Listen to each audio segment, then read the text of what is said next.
Matric বা HSLC final পরীক্ষায় বাংলা যে প্রশ্নপত্র দেওয়া থাকে তোমাদের, সেখানে প্রবাদ প্রবচন একটি গুরুত্বপূর্ণ ভূমিকা সেই বাংলা ব্যাকরণে রয়েছে।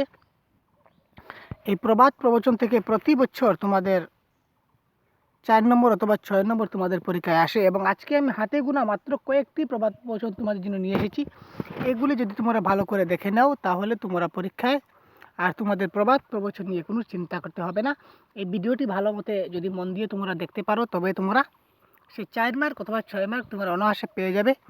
তো কথা না বলে আমরা চলে যাই মূল আলোচনায়। তো এই যে প্রবাদ প্রবচনগুলি তোমরা দেখতে পাচ্ছ, সেগুলো হচ্ছে মোস্ট ইম্পর্ট্যান্ট এবং প্রিভিয়াস ইয়ার কোয়েশ্চন থেকে আনা সেই প্রবাদ প্রবচনগুলি। অনেক খাটাখাটি করে আমি তোমাদের জন্য সেই ইম্পর্ট্যান্ট সবগুলি আমি একত্রিত করেছি। তো তোমরা ভিডিওটি সম্পূর্ণভাবে দেখতে থাকো, তখন বুঝতে পারবে যে কতটুকু ইম্পর্ট্যান্ট। 1 নম্বর যে প্রবাদ প্রবচন, সেটি হচ্ছে অতি ভক্তি চূড়ার লক্ষণ। অর্থাৎ তার শব্দের অর্থ হচ্ছে, প্রবাদ প্রবচনের সময় কিন্তু একটি কথা মাথায় রাখতে হয় যে শুধু তার অর্থ লিখলেই হলো, সেখানে বাক্য রচনা করতে হয় না। কিন্তু বাগ্বিধির ক্ষেত্রে তার অর্থ লিখে তাকে বাক্য রচনা করতে হয়। তো সেই বাগ্বিধির কতগুলি বাগ্বিধি আমি তোমাদের অলরেডি দিয়ে দিয়েছি, তোমরা প্রিভিয়াস ভিডিও যদি দেখে না থাকো অবশ্যই দেখে নেবে।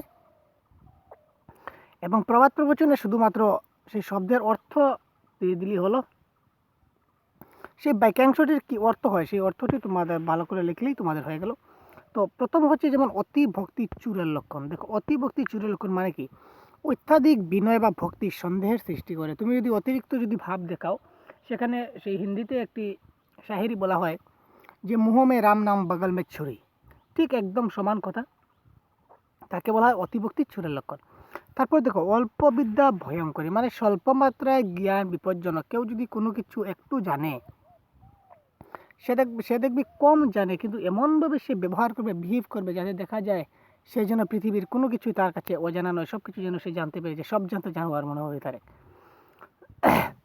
তারপরে তো গায়ে মানে না আপনি মোড়ল, সে নিজে নিজে বড় মনে করবে, মানে অবাঞ্ছিত ব্যক্তি, ঠিক আছে। তো গায়ে মানে না আপনি মোড়ল, সে নিজে নিজে বড় হওয়ার চেষ্টা করবে। তো মিথ্যা কথা আর সিঁচা জল কতক্ষণ রয়, মানে সে আমাদের অসমীয়া ভাষায় একটি কথা আছে যে মিছা কথার ঠ্যাংস চুটি, মানে কত সময় মিছা কথা বলতে হয়। একটি মিছা কথাকে ঘোরার জন্য অনেকগুলি মিথ্যা কথা বলতে হয়। তো মিছা কথা আর জল সিঁচা কতক্ষণ রয়, মানে সেটি বেশিক্ষণ রয় না, অর্থাৎ মিছা কথা ধরা পড়বেই, কোনো না কোনো সময় সেটি একবার না একবার হলেও সেটি ধরা পড়বে। তারপর আরেকটি হচ্ছে নানামণির নানামত। অনেকেই অনেক রকমের মতামত দিয়ে থাকে যে কোনো কাজের ক্ষেত্রে। তুমি যদি পরামর্শ নিতে চাও, তখন অনেকেই অনেক রকমের মতামত তোমাকে দিয়ে দেবে। তো সবুরে মেওয়া ফলে মানে কি? অপেক্ষা করলে ভালো ফল পাওয়া যায়। যে কোনো কাজে যদি তুমি ভালো মতো অপেক্ষা করো, তখন তুমি সেখানে ভালো ফল একটি পাবেই। সস্তার 3 অবস্থা। অতিরিক্ত সস্তা জিনিস খারাপ হয়। অতিরিক্ত সস্তার জিনিস কী হয়? খারাপ হয়। মানে আমরা বলি না যে কম পয়সায় পেয়ে গেলাম, ঠিক আছে, তাকে আমরা গ্রহণ করি। কিন্তু একেবারে যদি কম পয়সায় পাওয়া যায় বা ফ্রি অফ কস্টে যে জিনিস পাওয়া যায়, কোন সব ক্ষেত্রে কিন্তু সেই অতিরিক্ত সস্তা জিনিস যেগুলো ফ্রি অফ কস্টে আছে, সেগুলোতে আছেই প্রাকৃতিকভাবে। তাছাড়া যেগুলি পাওয়া যায়, সেগুলো কিন্তু জিনিসগুলি কী হয়? খারাপ হয়। ভাগের মা গঙ্গা পায় না। অত্যন্ত ভাগাভাগিতে ঠাঁই হয় না। অনেক রকম যে ভাগাভাগি হয়, সেখানে আর কি হয় না? ঠাঁই হয় না। মোল্লার দৌড় মসজিদ পর্যন্ত, অর্থাৎ সীমিত ক্ষমতা। যার যতটুকু পর্যন্ত করার ক্ষমতা আছে, সে ততটুকু পর্যন্ত করতে পারবে, তার চেয়ে বেশি তার করার কোনো ক্ষমতা নেই। তাই সেখানে বলা হচ্ছে যে মোল্লার দৌড় মসজিদ পর্যন্ত। দশচক্রে ভগবান ভূত। যেমন বহু লোকের বিরূপ ব্যবহারে নাকাল হওয়া। বানরের গলায় মুক্তার মালা, মানে অনুপযুক্ত লোককে দায়িত্ব প্রদান। বা বানরের গলায় মুক্তার মালা, সেখানে হয়তো একটি 18 বছরের মেয়ের সাথে 60 বছরের বুড়োর যে বিয়ে, যদি একটি 18 বছরের মেয়ের সাথে যদি 60 বছরের মেয়ের বিয়ে দেওয়া হয়, তখন সেই যে অবস্থা হবে, সেই বানরের গলায় মুক্তোর মালা বলতে সেই অবস্থা বোঝায়। অর্থাৎ অনুপযুক্ত লোককে দায়িত্ব প্রদান করা। সে ব্যক্তি সেই উপযুক্তই নয় তার সেই কাজের ক্ষেত্রে, তাকে যদি সেই কাজের দায়িত্ব দেওয়া হয়, তখন কিন্তু সে কাজটি করতে পারবে না।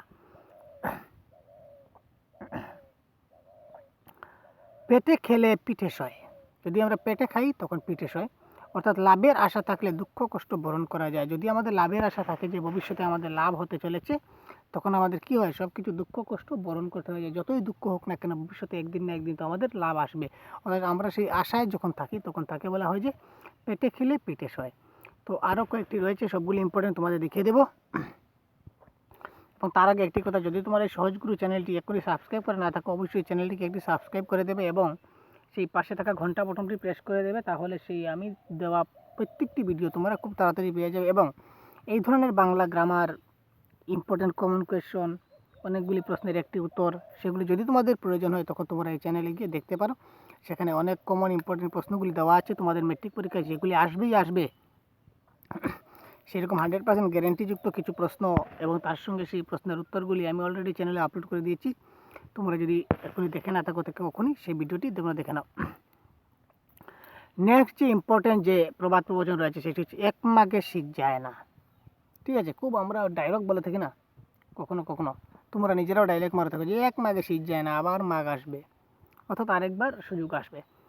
ভবিষ্যতে সুযোগ আসিবেই, সবসময় দুঃসময় পরিবর্তিত হয়। সুসময় দুঃসময় কী হয়, পরিবর্তিত। ভবিষ্যতের সুযোগ আসবে। তোমাকে কেউ দুঃখ দেয়, তখন তুমি তার বদলা নেওয়ার সময়, তুমি এমনিতেই দুঃখিত, তারপরেও তোমাকে যদি অন্য একজন দুঃখ দেয়, তখন তুমি তাকে কী বলবে, যে ভাই তোমারও একদিন আসবে, আপনা দিন আয়েগা তব মে দিখাউঙ্গা। তো ভবিষ্যতে সুযোগ আসবেই, সুসময় এবং দুঃসময় কী হয়, সবসময় পরিবর্তিত হয়। তারপর নেক্সট যেটি ইম্পর্টেন্ট সেটি হচ্ছে যেমন কর্ম তেমন ফল। দেখো, যেমন কর্ম তেমন ফল মানে কি, মানুষকে তার কর্মফল ভোগ করতে হয়। খারাপ কাজ করলে তার ফল খারাপ হবে, ভুগতে হয় লাঞ্ছনা। আর ভালো কাজ করলে তার ফল ভালো হয়, সেটা তো জানা কথা ভাই। ভালো কাজ করলে তোমার ফল ভালো হবে এবং খারাপ কাজ করলে তার ফল কী হবে, খারাপ হবে, সেটি তো জানা কথা। সেটি আর সেখানে কোনো আর ভুল ভ্রান্তি হয় না। আপনি ভালো তো জগৎ ভালো, অর্থাৎ ভালো লোকের নিকট পৃথিবীর সব লোকই ভালো, তার কাছে সমস্ত জগৎই ভালো। কিন্তু যারা নিজে ভালো নন তারা সবসময় অন্যের দোষ ধরতে ব্যস্ত থাকেন। তো আপনি ভালো তো জগৎ ভালো, মানে নিজে যদি আমি ভালো থাকি তাহলে আমার কাছে সব কিছুই ভালো। তো এখানে কি বলেছে দেখো, ভালো লোকের নিকট পৃথিবীর সব লোকই ভালো, সব কিছুই ভালো, তার কাছে সমস্ত জগৎই ভালো। কিন্তু যারা নিজে ভালো নয় তারা কি করবে, সবসময় অন্যের দোষ ধরতে ব্যস্ত থাকবে, যে অন্যরা কী করলো, তার কী দোষ রয়েছে। দাঁত থাকতে দাঁতের মর্যাদা, খুব ইম্পর্ট্যান্ট। দাঁত থাকতে দাঁতের মর্যাদা মানে কি, যথাসময়ে কাজ সম্পাদন না করলে পরে তার জন্য অনুশোচনা হয়। অর্থাৎ সময়ের কাজ সময়ে না করলে তারপর তাকে পস্তাতে হয়, এক কথায় শেষ।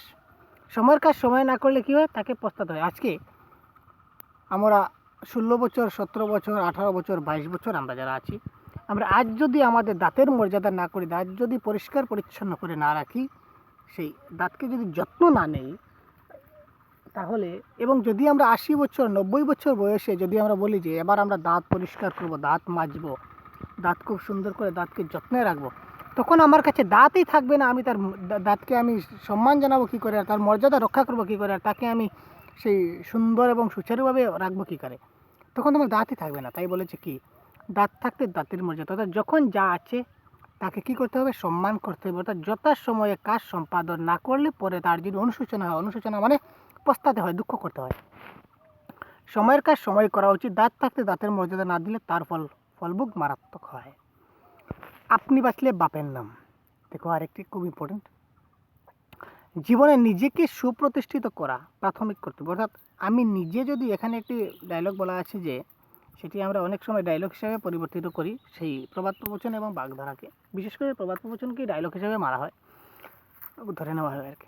তো আপনি বাঁচলে বাপের নাম, অর্থাৎ আমি নিজে যদি প্রতিষ্ঠিত হতে পারি তাহলে আমি অন্য একজনের বিষয়ে চিন্তা করবো। আগে আমি আমাকে ভালো করে ঠিক করতে হবে, তারপর আমি অন্যজনের কথা চিন্তা করবো। আগে আমাকে যদি আমি নিজে যদি প্রতিষ্ঠিত করতে না পারি, তাহলে অন্যজনের কথা ভেবে আমাকে লাভ নেই। জীবনে আমি নিজে, আমাকে আগে ম্যাট্রিক পাস করতে হবে, এইচএস পাস করতে হবে, ঠিক আছে, কমসে কম। তারপর অর্থাৎ গ্র্যাজুয়েশন কমপ্লিট করতে হবে, তারপর আমার শিক্ষাগত যোগ্যতা অর্জন করতে হবে, তারপর আমি শিক্ষাদান দিতে পারবো। তার আগে আমি কাউকে শিক্ষাদান দিতে পারবো না। তো সেখানে বলেছে যে আপনি বাঁচলে বাপের নাম, আগে নিজে তৈরি হও, প্রতিষ্ঠিত হও, তারপর অন্যজনকে প্রতিষ্ঠিত করার চেষ্টা করবে। তো জীবনে নিজেকে সুপ্রতিষ্ঠিত করা প্রাথমিক কর্তব্য। অন্যকে সহায় করার পূর্বে নিজের স্বার্থকেই অগ্রাধিকার দিতে হয়। আগে নিজে আমার কাজটা সাফল্য অর্জন করি, তারপর আমি অন্যকে রাস্তা দেখাবো। অর্থাৎ আগে আমি এই রাস্তার দিকে যাই, রাস্তার দিকে যাওয়ার পর সেই রাস্তা থেকে সুফল যদি প্রাপ্ত হওয়ার পর আমি অন্যকে সেই রাস্তায় নিয়ে যাওয়ার জন্য উৎসাহিত বা প্রউৎসাহিত করবো, মোটিভেট করব। ধরি মাছ না ছুঁই পানি, দায়িত্ব না লইয়া বা গোলমালে না পড়িও কার্যসিদ্ধি করা। ধরি মাছ না ছুঁই পানি, আমি কাজ করলাম কিন্তু আমি ধরাই পড়লাম না, এইভাবে আমি কাজ করলাম, তো দায়িত্ব লইলাম না, আবার আমার কাজটি হয়ে গেল। সেখানে দায়িত্ব না লইয়া বা গোলমাল না করিয়াও কার্যসিদ্ধি করা, সেটি বলে ধরি মাছ না ছুঁই পানি। তো যত গর্জে তত বর্ষে না, প্রস্তুতির তুলনায় নগণ্য ফল। যত গর্জে তত বর্ষে না। কোনো ছাত্র দেখো পরীক্ষার আগে সে দেখো অনেক দিন রাত 24 ঘন্টা বই নিয়ে পড়ছে, ঠিক আছে, দিন রাত 24 ঘন্টা সে শুধু বই আর বই, পড়া আর পড়া, কিন্তু যখন তার রেজাল্ট আসবে তখন দেখবে জিরো। তার মানে কি? তার মানে যত গর্জে তত বর্ষে না, তার মানে কি? তার মানে সে অরিজিনালি তার মন থেকে সে পড়েনি, সে শিকার জন্য পড়েনি, সে ভাব দেখানো পড়া পড়েছে যে আমি পড়ছি দিন রাত 24 ঘন্টা, আমি শুধু পড়তেই যাচ্ছি। হয়তো দেখো সে চুপি চুপি চুপি চুপি সেই বই আর চিপায় লুকিয়ে লুকিয়ে লুকিয়ে লুকিয়ে সে হয়তো অন্য কিছু করছে, খারাপ কিছু করছে, বা তার মাইন্ডটা তখন পড়ার মাইন্ডে ছিল না। তো যতটুকু প্রস্তুতি নিয়েছে, প্রস্তুতির তুলনায় তার কী হচ্ছে, ফল ততটুকু হয় নাই।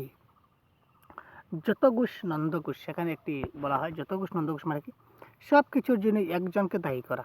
ঠিক আছে, অনেক কিছু ঘটনা ঘটে গেলো, আবার চট করে একজনকে দোষ দেওয়া, এই ভাই তোর জন্য এই কিছু হয়েছে, অর্থাৎ সব কিছুর জন্য একজনকে দায়ী করা। বারবার বলছি, এই ধরনের যদি মোস্ট ইম্পর্ট্যান্ট কমন কোয়েশ্চন তোমাদের বিভিন্ন সাবজেক্টে প্রয়োজন হয়, অবশ্যই তোমরা পুরাতন ভিডিওগুলি দেখবে এবং চ্যানেলটি এখনই সাবস্ক্রাইব করবে পরবর্তীতে এই ধরনের ভিডিও পাওয়ার জন্য, এবং তোমাদের বন্ধুদেরকে এই ভিডিওটি শেয়ার করে দেবে যাতে তারাও তোমাদের মতো সেই ভিডিও দেখে 2 মার্ক অথবা 4 মার্ক অবশ্যই পায়।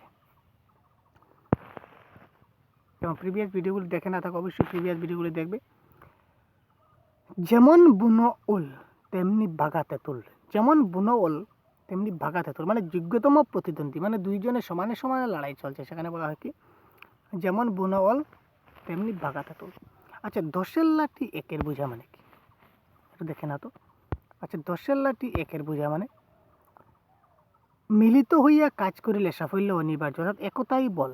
10-এর লাঠি 1-এর বোঝা মানে 10 জন ব্যক্তি যদি এক একজনে, তোমরা একটু নিজে চিন্তা করো তো, 10 জন, ঠিক আছে, মনে হয় 10 জন 12 জন যতজন আছে তোমরা বন্ধুরা যারা আছো, তোমরা যদি এক একটি লাঠি হাতে নিয়ে যাও, তখন সেটি কী হবে, এক একটি লাঠি হয়ে যাবে, এবং সে 10-12টি লাঠি যদি একজনকে দিয়ে দাও, তখন সে তার কাছে কী হয়ে যাবে, সেটি বোঝা হয়ে যাবে। তোমরা যখন নিয়ে যাবে তখন তোমরা কিছু বুঝতেই পারবে না, হাতে হাতে নিয়ে চলে গেলে। এবং 10 জনে যদি নিয়ে যাও তখন কিছু বুঝতে পারবে না, একজনে যদি সবগুলো নিয়ে যায় তখন তার অনেকগুলি কষ্ট হবে। অর্থাৎ একলা কোনো কাজ করতে কি হয়, অনেক কষ্ট হয়, এবং সবে মিলিয়ে যদি কাজটি করা হয় তখন কাজটি কি সাকসেস, অর্থাৎ মিলিত হইয়া কাজ করিলে সাফল্য অনিবার্য হয়, সেখানে কি হয়, অর্থাৎ সেখানে বলা হয়েছে একতাই বল। আবার বলছে কয়লার ময়লা ধুইলেও যায় না, স্বভাব বা চারিত্রিক বৈশিষ্ট্য কিছুতেই পরিবর্তিত হয় না। তুমি যতই মানে নিজেকে পরিবর্তিত করার চেষ্টা করো, নিজেকে পরিবর্তিত তুমি করতে পারবে না। তথাই বলা হয়েছে যে কয়লার ময়লা ধুইলেও যায় না, তার স্বভাব বা চারিত্রিক বৈশিষ্ট্য কিছুতেই কি হয় না, পরিবর্তিত হয় না। গেওয়াযুগী ভিক পায় না, পরিচিত লোককে মূল্য না দেওয়া, ঠিক আছে। তো অর্থাৎ পরিচিত যে ব্যক্তি আছে তাকে অনেক সময় আমরা কী বলি না, মূল্য দিই না, কিন্তু সেই ব্যক্তি কিন্তু কাজের, ঠিক আছে, কাজের হলো তাকে আমরা দৌড়, এই ব্যক্তি কী করবে, তার দ্বারা এইসব কাজ হবে না। কিন্তু তার কাছে দেখো বাহির থেকে, অর্থাৎ দূর দেশ থেকে তার কাছে অনেক ব্যক্তি আসছে অনেক কিছু কার্য সফল করার জন্য, কিন্তু আমাদের সেই নিকটবর্তী সে আছে, কিন্তু আমরা তাকে কী করবো না, পাত্তা দিব না, তখন বলো দৌড়, এই ব্যক্তির দ্বারা কোনো কিছু হবে না, এ তো আমরা ডেইলি দেখছি, ঠিক আছে। তো সেই ধরনের কথা ব্যাপার হয়েছে। তো সেখানে বলা যে গেওয়াযুগী ভিক পায় না। ঘুটে পুড়ে গোবর হাসে, যে বিপদ নিজের হইতে পারে তাহা অন্যের হইলে আনন্দ প্রকাশ করা, অর্থাৎ একটি বিপদ, হয়তো এই বিপদটি আমার হতে পারে, কিন্তু অন্যজনের যখন বিপদ হলো তখন আমি আনন্দ প্রকাশ করলাম, সেটি হলো কি, ঘুটে পুড়ে গোবর হাসে। অতি চালাকের গলায় দড়ি, বেশি বুদ্ধিমত্তা প্রকাশ করিলে ফল ভালো হয় না। অত্যাধিক চালাক চতুরতা যদি দেখানো হয় তখন কি হয়, তার ফল কি হয় না, ভালো হয় না। সেখানে বলা হয় যে অতি চালাকের গলায় দড়ি, বেশি বুদ্ধিমত্তা প্রকাশ করা উচিত নয়, বেশি বুদ্ধি আমি অনেক কিছু জানি সেরকম প্রকাশ করা কি ভালো নয়। অধিক সন্ন্যাসীতে গাজন নষ্ট, অনেক কর্মকর্তায় কাজ ভণ্ড হয়, অর্থাৎ অধিক সন্ন্যাসীতে গাজন নষ্ট মানে একটি কাজে যদি অনেক মত বা অনেকজন ব্যক্তি যদি একটি কাজে চলে আসে, এই কাজটি এইভাবে করবো, এই কাজটি এইভাবে করবো, এই কাজটি এইভাবে করবো, এই কাজটি এইভাবে করবো, সব যদি একত্রিত কাজটি যদি করা শুরু করে দেয়, তখন সেখানে কাজটি কি আর হলো না, কাজটি কি আর হবে, কাজটি হবে না। সুতরাং অধিক কর্মকর্তায় কাজটি হলো ভণ্ড হলো, কাজটি নষ্ট হলো। অতি দর্পে হত লঙ্কা, অহংকার করিলে কি হয়, পতন হয়, অহংকার করিলে কি হয়, পতন হয়। বেশি অহংকার যদি করো তখন তোমার কী হবে? পতন হবে। তো পরবর্তীতে এই ধরনের অন্য একটি ভিডিও পাওয়ার জন্য অবশ্যই চ্যানেলটিকে সাবস্ক্রাইব করো। ততক্ষণ ভালো থাকো, সুস্থ থাকো, ধন্যবাদ।